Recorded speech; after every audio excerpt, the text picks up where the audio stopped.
Hey guys, I'm Dov, and today I'm back with more Total War Warhammer 2 multiplayer action, and you know, the Prophetess's staff kind of looks like a spear when you actually look at it.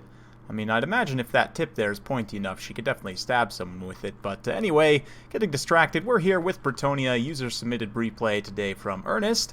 He's going to be taking a Prophetess Lore of Heavens nonetheless, so a very unusual pick, double Hippogriff Knights.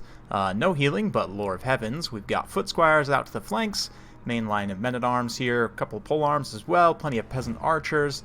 So a pretty interesting Bretonian army, sort of taking a cue from me, but changing it up quite a bit. Knights of the Realm out to the flanks, as well as the defenders of the Fleur-de-Lis on the far side. Skink Chief leading a few Pterodon riders up in the air here, and then this rolling death ball of meaty Saurus and Temple Guard here. Got the Arawar Saurus Spears here, Legion of Chakwa, 2 units of Temple Guard, and the Regiment of Renowned Star Chamber Guardians. Rev Crystal, Lord Mazdamundi, and Lord Croc. So we're looking for that double Arcane Conduit, double Greater Arcane Conduit, that is. Yep, they both got it. Looks like Net of Amantok, Harmonic Convergence, Curse of the Midnight Wind for Mazdamundi. So yeah, right off the bat, the Pterodons moving up, doing some firing at the Hippogriff Knights. They're going to go ahead and pull back to the safety of those peasant archers. Bretonian player patiently moving forward as this rolling ball of death, very, very scaly, teethy death, moves forward here. And yeah, peasant archer's going to open up. We'll kind of see how the Bretonian player takes this engagement. This is actually a reasonably cost-effective shot for the Pterodon riders here. Foot Squires have 70 armor, which is decent, but it's not amazing, so they will be able to generate some pretty good value shooting in there. Speaking of shooting in, these regular old men-at-arms here with their little falchions and messers, they're going to get in here and just absolutely get clobbered by Elite Saurus. No surprises there. But at the very least, they're going to take a minute to die and allow the archers to pour in a little bit of bow fire here. Looks like the Chain Lightning also being unleashed by the Prophetess here, which is just going to do an insane amount of damage. Holy cow, racking up a ton of kills against mostly Temple Guard. That was impressive. A little bit late there on the shield. And the bombardment spell as well. That rocky bombardment spell is actually a bound item from the Prophetess. You don't get to see that too often, but super cool to see that used here.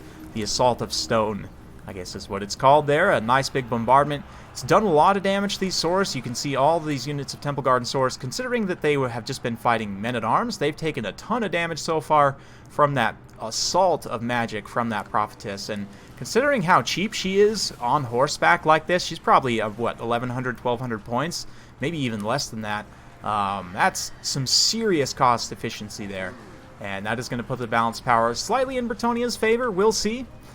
I definitely like the use of the magic to go after the Saurus infantry here, the Temple Guard and Saurus, because that often is one of the biggest problems.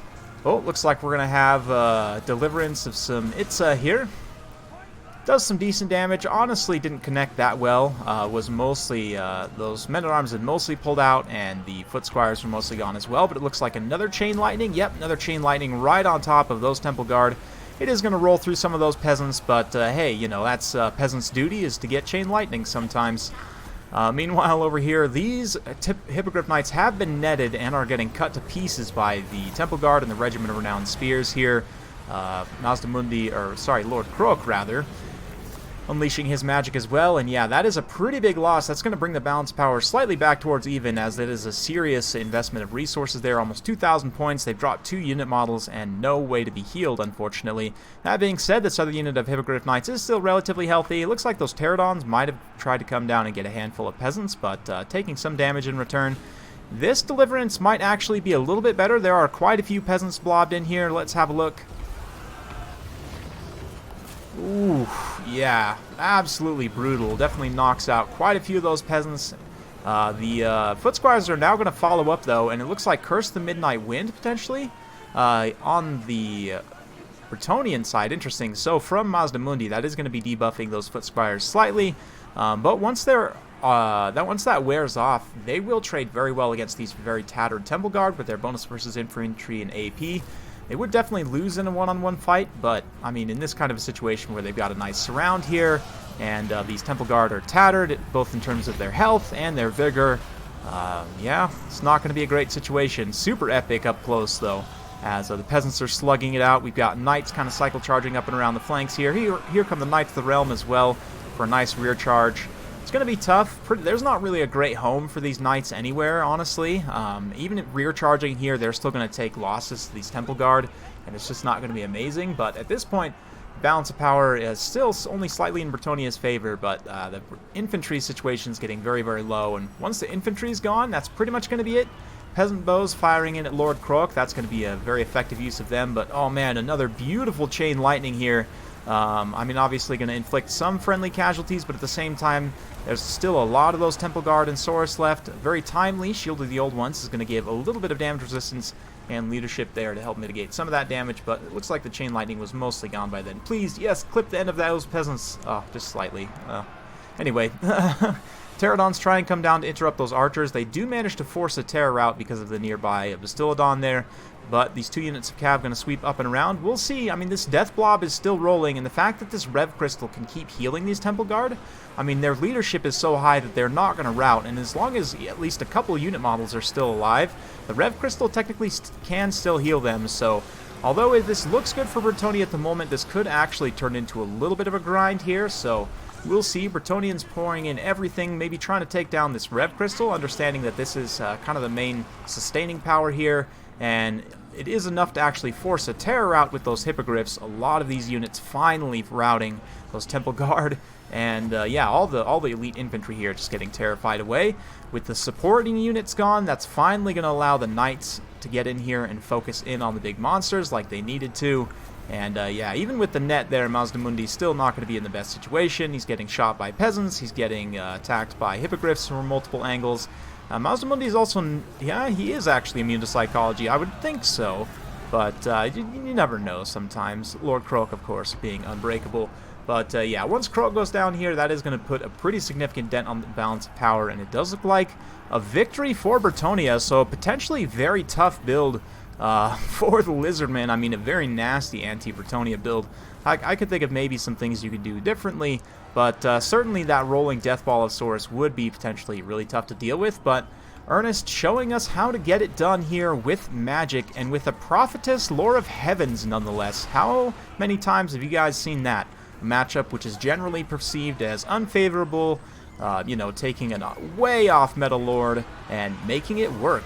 So big props to Ernest. Big thanks for sending in this replay as well. And it's just a matter of time here before those Knights get cleaned up. Or, sorry, the Lizardmen get cleaned up. Did they actually take down one of those Hippogriff Knights while I was rambling on? Anyway. Yep, at this point, it's just a matter of time. The Halberds and everything grinding things down. Even the Prophetess getting in and getting involved. The Hippogriffs doing some good cycle charging. And yeah, especially this very healthy unit of 6 Hippogriff Knights still.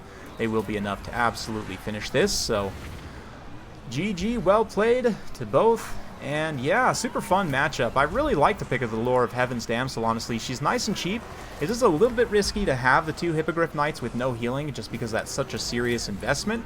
But at the same time, you know, Lore of Heavens gives you the tools you need to really deal with the infantry of the Lizardmen, like we saw here, especially if you get a nice favorable chain lightning. But yeah, let's have a look there. And 58 kills at the end of the day on the Prophetess there, keeping in mind that the Lizardmen only deployed 300 troops, so a very small army from the Lizardmen, and a good percentage of that did fall to the Prophetess herself. So a great showing from Miss Spearstaff there. And yeah, as for the rest of the army, peasants doing their duty of dying and supporting. And yeah, the Hippogriffs also got in some good damage, if not a lot of kills. It's very key to have them for taking down the big monsters in this matchup. So yeah, honestly, I really like this build. I might try something similar to this. Personally, I would probably cut one of these foot squires, maybe go slightly wider on infantry, bring just some mobs for some extra bodies, and try and fill this out to a full stack. Maybe upgrade these men-at-arms to... maybe upgrade one of these polearms to the Regiment of Renown, and I don't know, maybe get like some Battle Pilgrims or something. I don't know, I'd kind of have to play around with it and see, but certainly I think there is some merit to this, using the Hippogriff Knights to support with magic, and then using the magic to take down the infantry there. So yeah, big thanks to Ernest. Hopefully you all enjoyed. If you do like this sort of content, be sure to like, subscribe, hit that bell notification button so every time I upload a new video, you'll be notified. Thanks again for watching, and we'll see you next time.